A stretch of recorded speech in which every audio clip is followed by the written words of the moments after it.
Assalomu alaykum, Intimaqda xabarlarning kechki soni va uni sizlar bilan men Hurmatay Nurmatova tanishtiraman. Avval bugungi dasturdan qisqacha.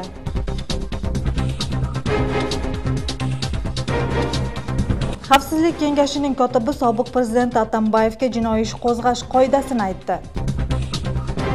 Shamoldisoyda isitish tizimi yaxshi ishlamagani tufayli aholi qiynalmoqda. O'sh oblast birlashgan klinik kasalxonasida liftning ishlamasligi bemorlarning tanqidiga sabab bo'ldi. Novqatda qo'y junini qayta ishlovchi kichik sex ish boshladi. Botganlik 70 yoshdagi chevar oqsoqol quroq ko'rpa to'shaklarni tikadi.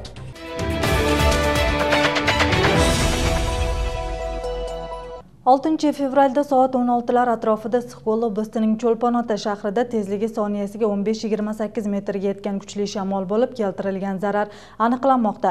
Shamol tufayli Cho'lpon-Ota suv kanali munitsipal ishxonasi tomining 185 kvadrat metrini, Tomchi qishloq hududining Qo'shko'l qishlog'idagi bir uyning 8 dona shiferini va Tomchi qishlog'idagi bir uyning 36 kvadrat metr tomini uchirgan. Inson umriga zarar keltirmagan. Fuqarolarni himoya qilish komissiyasi tomonidan aniqlash ishlari olib borilib, akt to'ldirilgan, keltirilgan zarar aniqlanmoqda. Xavfsizlik kengashi kotibi Damir Sag'imbayev sobiq prezident Almazbek Atambayev daxlsizlikdan mahrum qilish masalasiga to'xtalib, agar unga qarshi sudda ko'rsatma berilsa, jinoiy ish ham qo'zg'alishini aytdi. Bunday fikrni 7 fevralda Bishkekdagi matbuot yig'inida bildirib, sobiq prezident maqomiga bog'liq qonun loyihasi Jo'g'org'i kengashda ko'rilayotganini qo'shimcha qildi. Jinoiy javobgarlikka tortish bo'yicha bu yerda masala davlat xizmatidagi odamlarga bog'liq. Jinoiy ish asosidagina qaraladi. Agar sudda qarshi ko'rsatma berilsa, u jinoiy javobgarlikka tortiladi. Biroq hozircha bunday ko'rsatma yo'qligini qo'shimcha qildi Damir Sag'imbayev. Sobiq birinchi vitse-premyer-ministr Asqarbek Shadiyevning musodara qilingan mulki davlatga o'tkazildi. Bu haqda matbuot yig'inida Xavfsizlik kengashi kotibi Damir Sag'imbayev bildirdi. Uning ta'kidlashicha, sobiq amaldor lavozimni suiiste'mol qilish, chegarani noqonuniy kesib o'tish va mablag'ni o'zlashtirish moddalari bo'yicha ayb qo'yilgan. Musodara qilingan mulkning summasi 1 milliard 852 million so'mni tashkil qiladi. Asqarbek Shadiyev sirtdan 10 yilga ozodlikdan mahrum qilinib, mol-mulki musodara qilingan. Ayrim ma'lumotlarga qaraganda sobiq amaldor AQShga qochib ketgan.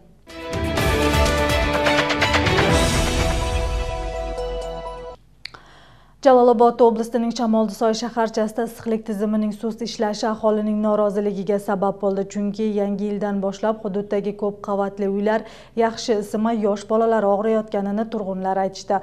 Sovuqda qiynalgan aholi vaziyatdan chiqish uchun elektr energiyasidan qo'shimcha foydalanib 2 marta ko'p zarar ko'rishmoqda. Yashovchilarning aytishicha, o't qozonidagi ko'mirlar sotilib, kechki mahal ishlamaydi. Batafsil hamkasbim to'xtaladi. Salima To'labekova nabirasini tug'ruqxonadan yaqinda olib chiqqan. Uyi yaxshi isimagani uchun kichkintoy tez-tez turli kasalliklarga chalinganini aytadi. Isitish tizimi yaxshi ishlamagan uyda bolalar sog'lig'ini o'ylagan holda qo'shimcha elektr isitgichlardan ham foydalanishadi. Altında ko'rib turibsizlar, mustaq. Kichine mal-malda jilit, qayra kechkisi mustaydi, uy mustab qoladi. Shuni pechka sayishga to'g'ri keladi kechki. Bunday holat ko'p qavatli uylardagi deyarli barchasida ro'yxatga olingan. Shu sababli yangi yildan boshlab ko'p chiqimga uchrayotganini qo'shimcha qilishdi.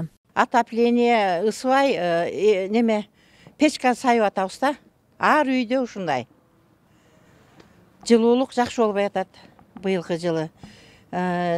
Шамал болот бизде. Кар жок болгону менен караандай суук болуп атат кышта. Балдар үшүп атат үйдө. Түндөсү өчүп калып атат. Аны биз билип эле атабыз. Билген менен кармай албай атабыз. Барабыз, эшик жабык. Декабрь ичи жакшы жакты. Январь менен февраль, январда ошол эле начар бардыгы. Үйдөн кичинекей неберелерибиз бар. Менин келиним жаңы төрөп чыкты. Мына 5-6 күн болуп калды. Күндүр печке сайып атам. Даже өзүбүз муздап калып атат. Чындыгында жаш бала эмес. Түнкүсүн өчүрүп коюшуп атат. Таңгамал саат 5тен кийин кичине жылый баштайт. Мына saat 10'ga чейин кичине ысып калат, кечкурунда вообще суук болот. Yashovchilarning so'zlariga ko'ra, ko'mirlar noqonuniy sotilib ketgani uchun issiqlik yaxshi berilmayapti. Menimcha баягы көмүрдү сатып yurib атат-да. Сатып yurib, азыраак эле жагып атат. Men ошондой информация уктум. Toshko'mir shahri bilan Shamoldisoy shaharchasining issiqlik bilan ta'minlash muassasasi yashovchilar so'zlarini inkor etdi. Issiqlik me'yorda berilayotganini, hech kim ko'mir sotmaganini qo'shimcha qildi. Bugungi kunda hozir o'zinglar ko'rib oldinglar. Podachasi 62 gradus bo'lib o'tadi. Обраткасы 60 gradusda обратка kelib o'tadi. Buna bugungi kunga chayin jag'ib atgan ko'mirni ko'rib o'tasizlar. Bu markasi Shtip.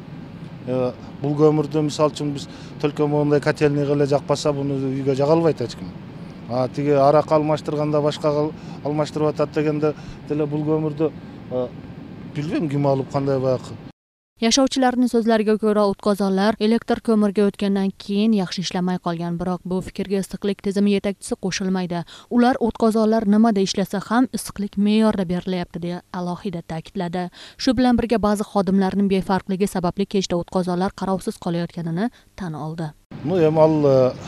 Agarda tunkusin boya qilsa bizdan mumkin o'tchag'ayotgan kachigarlardan ketib qolishi mumkin. Ani o'zimiz kontroldaymiz bugundan boshlab.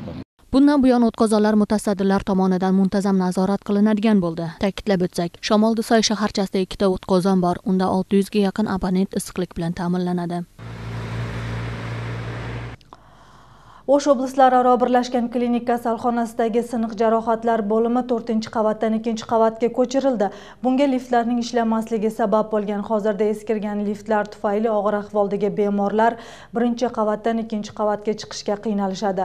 Travmatologiya bo'limidagi bemorlarga oz bo'lsa ham sharoit yaxshi bo'lgani bilan gastroenterologiya bo'limidagilarga qiyin bo'lmoqda, chunki mazkur bo'limda jigar kasalliklariga chalingan og'ir bemorlar davolanadi. Qachon yangi lift ishlab muammo bartaraf bo'ladi, muxbirimiz bilib qaytgan. O'z ismini oshkor etishni istamagan bu fuqaro yaqinda oblast kasalxonasining travmatologiya bo'limida davolanib chiqqan.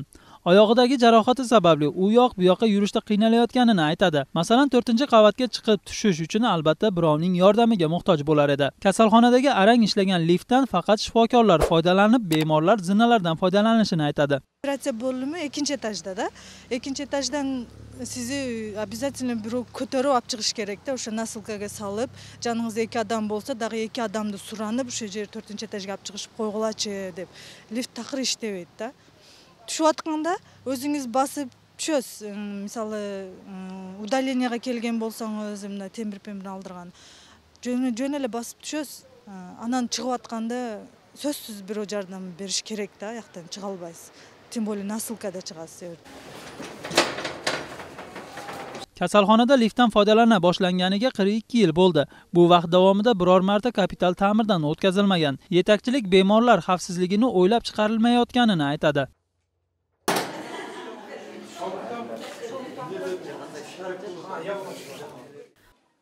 Bungacha ommaviy axborot vositalarida travmatologiya bemorlarining arzlari bir necha marta yoritilgan. Shu sababli bo'lim 4-qavatdan 2-qavatga ko'chirilgan. Undan beri davolanayotganlarning muammosi biroz yengilladi. Mahbirat Sadirova tashqariga chiqish uchun birovlarning yordamiga muhtoj bo'ladi. Endi hassa bilan yura boshladi.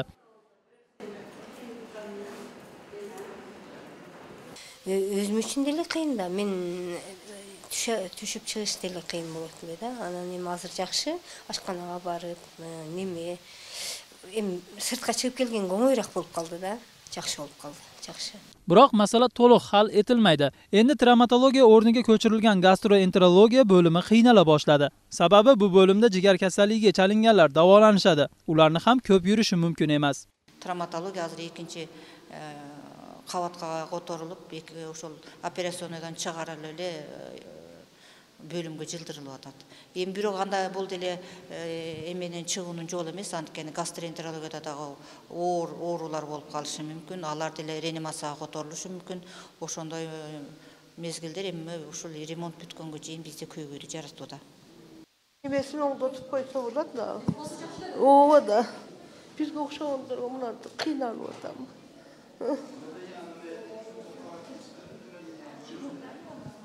Yetakchilik yangi lift o'rnatish borasida o'tgan yilning dekabr oyida tender tashkil etilganini ma'lum qildi. Unda Hyundai Life kompaniyasi g'olib bo'lgan. Ular aprel oyigacha lift o'rnatishi kerak. O'sh oblastining rayonlardagi qishloq hukumatlaridagi aholiga xizmat qilish markazlari xizmatidan yashovchilar norozi. Undagi pasport stollariga navbat kutganlarning soni 100 ga yaqin bo'lib, ba'zan 2-3 kunlab navbat kelmasligini aytishadi. Shu tufayli O'sh shahridagi aholiga xizmat ko'rsatish markaziga murojaat qilishga to'g'ri keladi. Biroq bu yerda ham navbat kutganlarning soni ortmoqda. Batafsil navbatdagi lavhada tanishasiz. Abdusattar Abdulhamidov Navqat rayon yashovchisi. U keliniga pasport olish uchun Navqatdagi aholini ro'yxatga olish xizmatiga murojaat qilib, 14 kunda ham navbati kelmaganini aytadi. Ilojsiz O'shga kelgan. Navqat rayon shahridan keldim. Bu mana O'shga kelgan sababi biz yerda unda очередьlar tartibli. Biz yerda bir pasport stol kichkinagina bir xonaga qamab qo'ygan odam o'ldi bo'lib qiynalchilik bo'lyapti. Masalan, men 60 ga kiryapman. Menga qiyin o'chirga turib pasportga kirish. Bu kabi muammolar oblastning boshqa tumanlarida ham bor. U yerda xodimlar ozligi sababli yuzlab odamlar navbatda turadi, deydi yashovchilar. Shu bilan birga pasport oluvchining ism-sharifini bazadan chiqmay qolishi yoki harflarni tushib qolib muammo yaralgan vaqtlari ham bo'ladi. Bu yoqdan men Duyshobay уулу bo'lib chiqatsam, kompyuterden bu u menen ö almashib qolib chiqyapti. Ошол эки тамган негизинен паспорт ала албай ары бери чуркап жүрөбүз. Күндө келем, кайра кече Карагылжага барып келдим, дагы бүгүн дагы келсем, дагы ката чыкты. Бизде паспорт алыш кыйын далайкыда. Кээде биз 1 айлап, 2 айлап, 3 айлап деле жүрүп калабыз. Кээде алымдан ар жака чуркап атат. Жолдо жүрөбүз. Аяк кабатынан бияка айдайт, буяктан тиягын айдайт, Карагылжага айдайт. Биз ошол айылга деле айылдын немесин көтөрүп qo'ysa yaxshi bo'lar bizga da eldir qiynalmaydi. Norozi tomon so'zlariga ko'ra, hududlardagi pasport berish joylarining holati yaxshilanmasa, mazkur muammo yaqin kunlarda hal etilmaydi. O'shda ham navbat kutganlarning oxiri ko'rinmaydi. Ularning ko'pchiligi hududlardan kelgan yashovchilar, deydi mutaxassislar. Bir kunda 550-600 ga yaqin odamga pasportga qabul olayotgan bo'lsak, jumasына ошондо 4000-5000 ga чейин барып калып Ошолордун ичинен көпчүлүгү райондордон келген жарандар болуп аткан. Себеби райондордо мен өзүм да райондо иштеп келдим, Карагылжада. Бул жерлерде көбүнчөсү 2ден көп жерлерде болбосо 1 эле хадис кабыл алат экен дагы. Булар физически жетишпейт экен, bir күнүнө көп болсо 60-70 адам qabul alганга жетишет. Baza muammosi esa hududlardagi mutaxassislar yashovchilarni bazaga o'z vaqtida kiritmagani bilan tushuntirilmoqda. Shu bilan birga qirg'izcha harflar bilan yozilgan ism-shariflar ham bazadan chiqmaydi. Bazaga kirgizmay qolgan sebep bu OMS'da үй болуп жазылып калгандар көбөлүгүндө у болуп туруп жазылып калган болсо, муну азыркы учурда Казакстан оңдолуп, ошол жактан bir emeğe keltirildi. Hududlarda xizmat ko'rsatishni yaxshilash maqsadida davlat ro'yxatga olish xizmati 2018-yil olis tumanlarda 300 dan ortiq ma'lumot markazlarini ochishganini ta'kidlashadi. Fuqarolar rayon shaharlarga kelmay hujjatlarini almashtirish uchun o'sha yerlarga murojaat qilishlari mumkinligini ta'kidlashdi. Tushunmovchilik holatlarida 119 qisqa raqamlarga murojaat qilib, arzlarini qoldirishlari mumkin. Hilola Ashurova, Chinarbek Alibekov, Nursulton Abdukarimovli, Intimaq. Premier-ministr Muhammadqalay Abulg'aziyev O'sh shahri meriyasining kollegiya yig'inida qatnashdi. Unda 2018-yilgi O'sh shahrini ijtimoiy-iqtisodiy rivojlantirishning natijalari muhokama qilinib, 2019-yildagi bajariladigan ishlari belgilandi. Hukumat rahbari ta'kidlashicha, O'sh shahri umumiy o'lkaning rivojlanishida ijtimoiy-iqtisodiy va madaniy-gumanitar ahamiyatga ega. Bu yil ham hududlarni kompleks rivojlantirish ishlarini davom ettirish zarur. Investitsiyalarni jalb qilish va ishlab chiqarish sanoatlarini va ish o'rinlarini tashkil qilish, ijtimoiy va infrastruktura obyektlari kabi masalalarga alohida e'tibor qaratish kerak. Oldin O'sh shahri yirik yengil sanoat markazi bo'lib, bir qancha yirik korxonalar ishlagan. Keyinchalik korxonalarning ko'pi xususiylashtirilib, ishlash jarayoni to'xtagan. Shuni hisobga olish bilan O'sh shahrining ishlab chiqarish potensialini saqlashga va rivojlantirishga alohida e'tibor berish kerak. Shuningdek, O'sh kabi sayyohlik potensiali zo'r shaharlarda turizmni rivojlantirish kerakligiga to'xtaldi. Yig'in yakunida Premier-ministr Muhammadqalay Abulg'aziyev munitsipalitetning har bir xodimini O'sh shahrida doim chiroyli, xavfsiz, qulay va mehmondo'st bo'yicha qolishi uchun halol va adolatli ishlashga chaqirdi. O'sh shahri o'zi kelajakda zamonbop o'zining o'rischa aytganda koloriti bo'lish kerak-da. Ошондой шаар болуш керек. Бул madaniy жағынан, білім беру жағынан, саламаттық сақтоо жағынан, анан өзі заманбап шаар катары архитектуралык жагында өзгөчөлүгү бар шаар болуш керек да. Шаарда жашаган жарандарыбыздын өзүнүн мындай шаардыкмын деп, Ош шаарынын тургунумун деген өзүнүн бир жакшы көңүлү болуш керек да.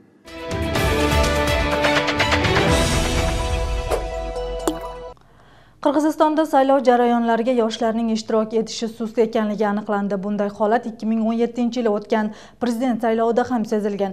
Masalan, O'sh shahrida saylov vaqtida 110 ming fuqaro ovoz berishga qatnashsa, yoshlar uning 15%ni tashkil qilgan. Shu sababli yoshlarni jamoat ishlariga faol ishtirok etishi uchun joylarda yig'inlar tashkil qilinmoqda. Bugun O'sh davlat universitetining yuridika va tarix fakulteti talabalariga o'tkazildi. Unda Markaziy saylov komissiyasi raisasining o'rinbosari Abdujabbor Bekmamatov saylov jarayonlari haqida ma'lumot berdi. Shuningdek, avtomatik urnalardan foydalanish usullari ko'rsatildi. Ta'kidlab o'tsak, 7 fevral xalqaro saylov kuni deb belgilangan. 200 stund chaqirdik эле, зал толуп болуп 5-600 stund катышып, абдан жакшы маанайда башталды чогулуш. Өзүнүн докладын окуп берет. Баарына таркатыш материалдары берилди. Жаштарга ошондой эле кофе брейк уюштурулган.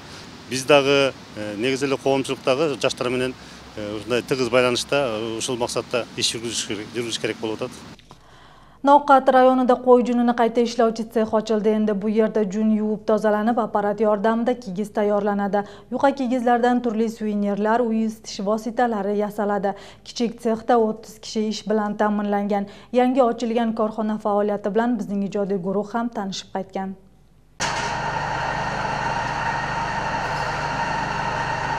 Novqat rayonida qo'y junini qayta ishlatadigan kichik korxona faoliyatini boshladi. Qishloqdagi yashovchilar qo'ylaridan olingan junni qayta ishlatadi. Ishlab chiqarilgan mahsulotdan uy uchun zarur ashyolar, turli suvenirlar, bo'z uyi ustiga yopiladigan matolar tayyorlanadi.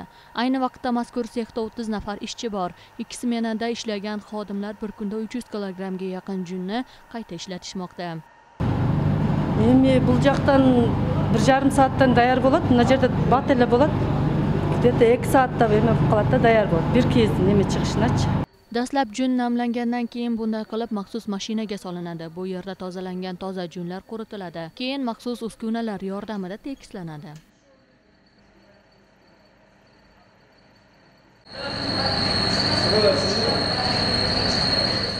Mazkur sex Koreyaning xalqaro hamkorlik va Birlashgan Millatlar Tashkilotining Butunjahon dasturi bilan ishga kirdi. Mazkur sex Novqatda birinchi junni qayta ishlatadigan joydir. Uskunalarni sotib olishga $35 ming mablag' sarflangan. Rezultati yaxshilab bo'lish kerak bo'ladi. Elda ko'p jun degan siryo, uni переработка qilib, o'zlariga qayta ishlab bersak ham bo'la turgan возможность bor. Juvib, tozalab, kiyiz qilib ishlab chiqarsa bo'ladi, valenka qilsa bo'ladi, qirg'iz uylariga yaxshi buni qo'z narsalarni ishlab chiqarib, ularga qilsa bo'ladi. Ondan sirtqari to'shak ko'rpaga dog'i tutib tozalab, o'zini spetsialniy sredstvolari bor. O'shalarni olib kelib уже qo'ydik, bar jo'g'i yaxshi. O'sh oblastida mahsulotlarni qayta ishlatadigan kichik sexlar soni ortdi. Bundan ko'zlangan maqsad qishloqlarni rivojlantirish va yangi ish o'rinlari tuzishdir. Yangi korxonalarni ochishda davlat bilan birga xalqaro tashkilotlar hamkorlikda ish olib borishmoqda. Bungacha Novqatda 100 ga yaqin loyihalar amalga tatbiq etilgan. Анан эң негизгиси бул жерде мындай софинансированияда айылдык өкмөт өзлөрүнүн бюджетинен да айылдык кеңештин депутаттары чечип берип, өзлөрү да салым кошушат. Эмгеги менен да салым кошушат. Мисалы ушул жерде ремонттогонго, жүндү азыр кара жүн болуп, буюрсам кийин берки уяң жүнгө өтсөк, ал жерден кийизди, мисалы боз үйдүн кийизин жасаганга болот. Биздин ак калпакты жасаганга болот. O'sh oblastida umumiy investitsiyalarning miqdori 13 million so'mga yetgan. Novqat tumanida yiliga 40 tonnaga yaqin qo'y juni chiqadi. Endi yashovchilar shartnoma asosida sexga qo'y junini sotishlari mumkin. Sex yetakchilari kelajakda mazkur joyni yana ham kengaytirishni maqsad qilishmoqda. Hilol Ashurova, Mahburat Aliboyeva, Qimbat Abdusamat o'g'li, Intimaq. Batkenlik 70 yoshdagi oqsoqol qizlarga sep tayyorlab, quroq ko'rpa to'shaklarni tikadi. U o'zining qizlarini sepini ham o'zi tayyorlagan. Qo'ziboy Mo'minov qo'li bilan tikilgan ko'rpa to'shaklar hozirda yuzlagan xonadonlarda uchraydi. Tikuvchi bu hunarini 300 dan ortiq qizlarga o'rgatgan. 50 yildan beri tikuvchilik bilan shug'ullangan Qo'ziboy Mo'minov haqida navbatdagi lavhada so'z bo'ladi. Botgenda asosan ayollar tikuvchilik qilishgan, chevarchilik faqat ayollarga xos degan tushuncha shundan shakllangan bo'lsa kerak. Shunga qaramay Samarqanddagi qishloq yashovchisi Qo'ziboy Mamatov 50 yildan beri tikuvchilik bilan shug'ullanadi. Bu uning tug'ma iqtidori desak yanglishmaymiz. Qo'limdan kelgan o'nar ekanda. O'narlidan o'nat ekan. Uni o'narsiz adam hech qila olmaydi ekan. Men agar qayradan jaraltmasam dag'ilish kesibdi tanlamoqman. Eğer bo'ldi endi arding bo'ldi to'xtat deb dag'i yosh bo'lib 18 bo'lib qolsam dag'ilish kesib tanlamoqman da. Sebebi shuni men jam bola chaqa mana 5 balani makan joyli qildim, uy joyli qildim. 8 yoshidan beri tikuvchilik bilan shug'ullanayotgan Qo'ziboy ota qizlar sepini tikadi. Uning qo'lidan tayyorlangan sayma, quroq, ko'rpa to'shaklar ayni vaqtda yuzlab oilalar foydalanmoqda. U tayyorlagan sayma, quroq, ko'rpa to'shaklarni ayni vaqtda yuzlab oilalar foydalanishmoqda. Tikuvchi ota bu hunari ortidan 5 farzandini voyaga yetkazdi. 3 qizini sepini o'zi tayyorladi. Men bu yog'i Leylekdan qo'rg'ondan beri qarayman, nari Qatirangdan beri keladi. Qatirangdan beri bu yoqqa saylan, anan ko'pchiligi mana Batkenda o'zini ishib yurgan, o'zini tanigan bilganlar Batkendan daha kelishadi. Shu o'ng'ay turgan buyumni daha nat kelishib shu, chimchiqni so'ysa ham qasab so'ysin deb olib kelib o'ng'atib ketadi. Qo'ziboy Mamatovni birinchi ko'rganlar erkak kishi tikuvchilik qilishiga hayron qolishadi, biroq buyurtmalari aytganiday chiqqandan keyin iqtidoriga tan berishadi. Chevarning ayoli turmushga chiqqandan keyin zarur narsalarni tikishni kuyovidan o'rgangan. Ikkisi birga tayyorlagan kiyim-kechaklar har haftada qishloqdagi kichik bozorda sotiladi. Biz materiallarni o'zimiz olamiz, bardig'ini. Olib yo'ldoshim dardab po'chib, tegib dardab beradi, men olib kelib sotaman. Qayradag'ini olamiz, o'shantib tirlikka bo'ladi, xudo xolasa. Chevar otaning so'zlariga ko'ra, qizlar sepini tayyorlashga 1 hafta vaqt ketadi. U sifatli tayyorlagani uchun xaridorlari ham ko'p. Tikuvchilikdan kuniga 5000 so'mga yaqin pul topgan 70 yoshdagi Qo'ziboy ota Mamatov har bir kasbga mehr bersang, yaxshi natijalarga erisha olasan deydi. Bugun muxbirlarimiz tomonidan tayyorlangan xabar va lavhalar mana shulardan iborat. Oldinda sizlarni ertangi kunga olingan ob-havo ma'lumot kutmoqda. Tuningiz osuda o'tsin, xayr omon bo'ling.